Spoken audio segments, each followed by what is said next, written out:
How to manage expenses to supersize and grow your business. Sharon Horne-Ellstrom. And our topic today is in alignment with our focus on finances and financial health and well-being this month for our business. And today we're talking about specifically expenses. Now there's 4 types of expenses, 4 major categories of expenses: fixed, variable, discretionary, and emergency. I categorize them that way, have done it since, I don't remember how long I've been tracking expenses personally and professionally, but literally for decades, at least 5, right? 4 or 5 decades. That's how old I am. So today, let's think about this. Fixed expenses, and we'll just do a quick description of each of the things that go in each category. Then we're going to talk about a process for managing these. Now, I'm going to assume you're doing something to track expenses in your business, or you're probably not going to be in business very long.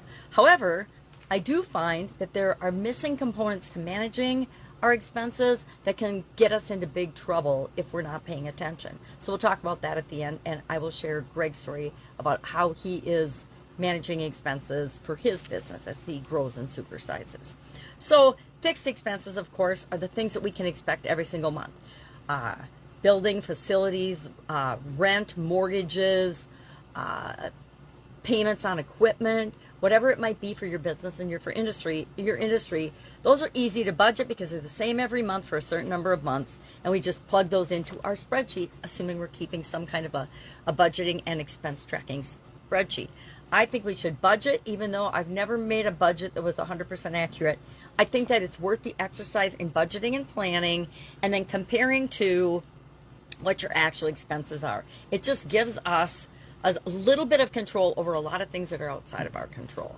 Secondly, variable expenses, things like water, utilities. I'll tell you my $68,000 electric bill story someday. Supplies, right? The different supplies that are required, raw materials for your business or your industry. Gas prices tend to, if you have a delivery component to your business, have a role in your expenses. And then entertainment, trainings, things like that would also go under variable expenses because, or off-site meetings and things, or planning meetings and things. Those would all be variable expenses because they're not the same every month or every time that you experience them. Maybe you have and hold promotional events. Whatever it is for your business, you know which category, fixed or variable, to put them in.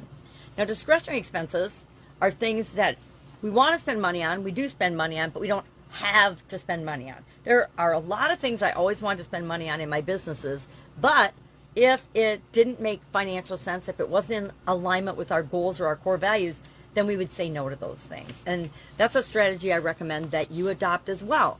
If it doesn't match and it doesn't add enough value to make sense, then don't do it, right? Set criteria that you follow for your business in terms of discretionary spending and things, and how you choose to spend your discretionary monies and discretionary things. It might be, again, it might be a fancy celebration for a category of your employees or for everybody in the business. It might be luxury items. It might be rewards or thank you gifts, whatever it is for you. But it's discretionary. You don't have to do it. Travel and vacations, travel expenses.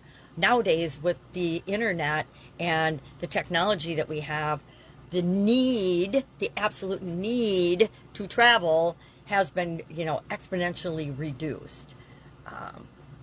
Excessive things like, even something as simple as office supplies.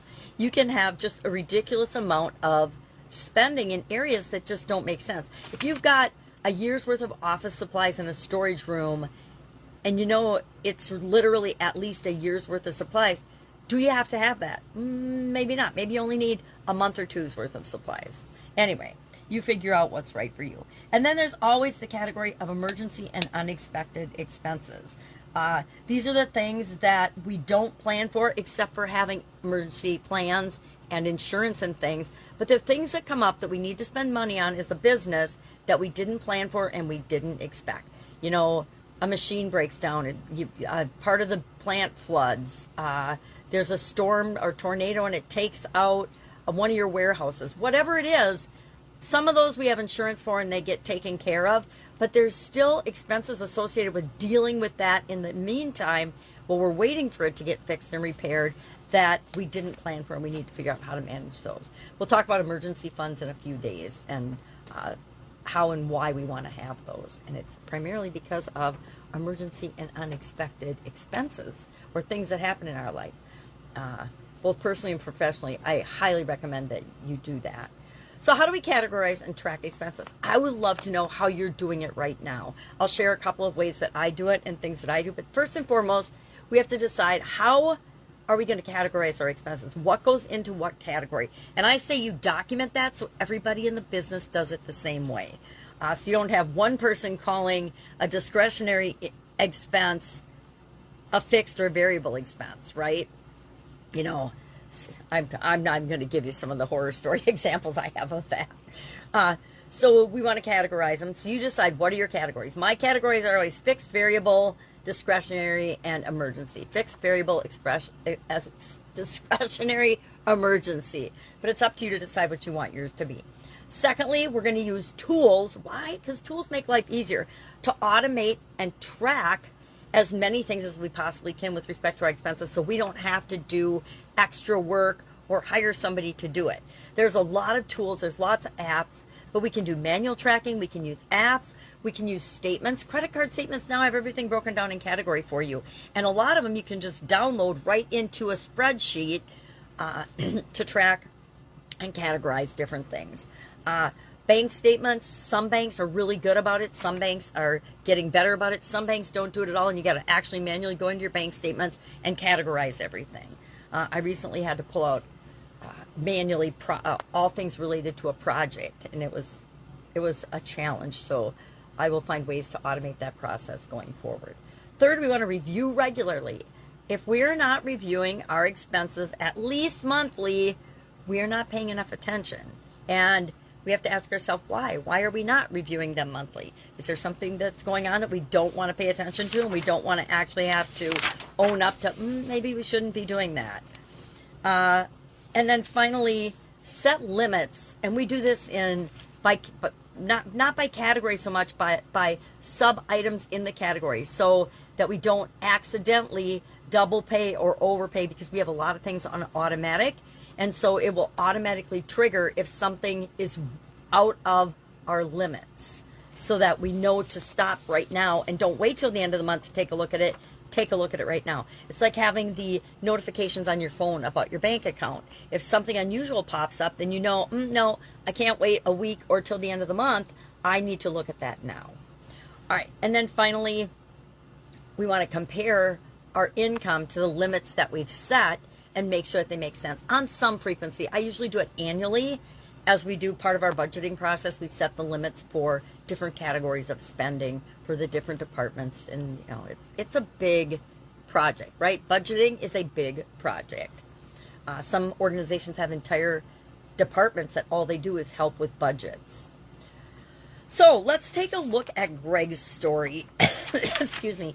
Just as an example, if I can find where I have him in my notes.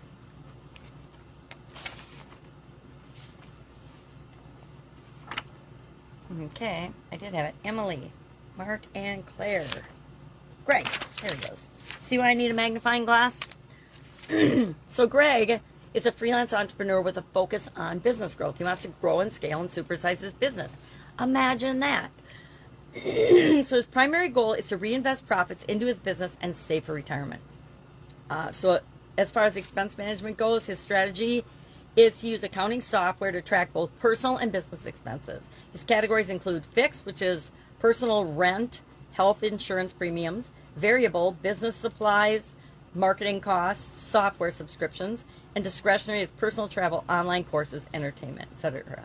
To balance his business and personal finances, Greg keeps his business expenses separate, which you absolutely have to do for tax purposes and for legal purposes.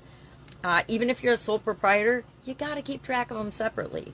And make sure that he reinvests profits to scale his business. He also contributes 15% of his income to his retirement fund and tracks his personal spending each month. That's just how he does it. So think about it today and I guarantee you're doing something, but is it enough? Ask yourself, is what we're doing enough? Is it helping us to build and grow and scale and supersize our business? Or do we need to make a couple of tweaks? I've worked for companies. I worked for a huge company, $100 million a year company, that had never done a budget until I joined that organization. They had never in 100 years done a budget. And so we started doing budgets, and we started doing bids, and we started doing things that made financial sense to help that company. And then they were acquired by a bigger company for a big chunk of money and made everybody very happy, except those of us that moved on to different things. Anyway, that still made us happy too. All right. Any questions, hit me up and ask. Otherwise, have an awesome Mother's Day, and I'll, of course, bid tomorrow.